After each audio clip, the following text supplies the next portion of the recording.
It's been well over half a year since Klee's first banner was released into the game, and since that time we have not seen a rerun banner.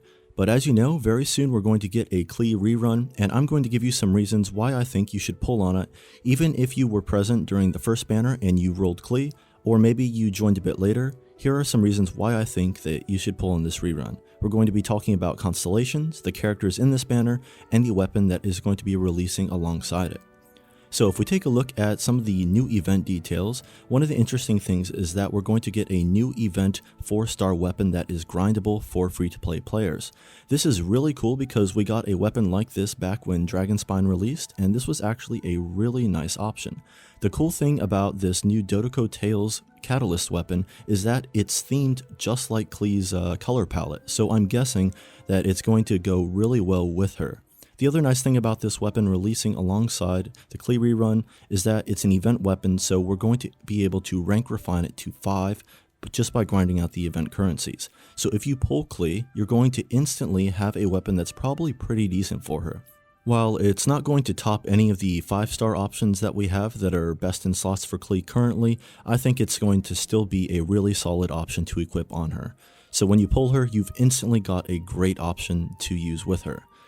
Now, as far as the banner character goes, we've got 4 stars being Sucrose, Fischl, and Barbara.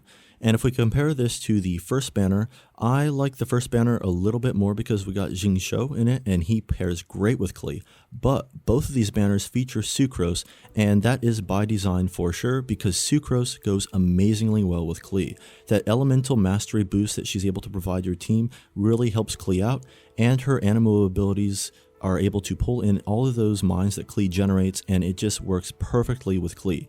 Fischl is also a decent teammate for Klee, not the best, but still really good to pull in general, and Barbara is Barbara. So let's take a look at the constellations that Klee has to offer. So when I pulled on the first banner, I was lucky enough to get Klee up to constellation rank 2. And I'm really happy having Klee at C2 as being a Klee main inside of the game, and I'm actually not going to be pulling on her banner anymore. But let's get into the constellations and why I stopped at C2. C2 is a big one because it gives you that defense debuff, and that is going to allow Klee to become a support character later on if you do end up not maining Klee. That's a really big thing. As far as the constellation level 4, this is going to proc big damage numbers every once in a while, but it really depends on how many enemies you have on the field when you proc that. As far as this next one, is just going to give us higher auto attack damage for that ulti skill.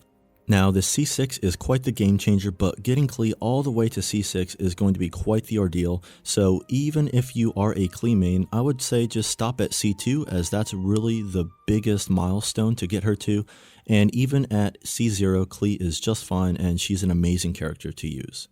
Thanks so much for watching this video, and if you're interested in seeing more Genshin Impact content, check out my Genshin playlist. I've got all my other Genshin videos there. Thanks again, and have yourself a great day.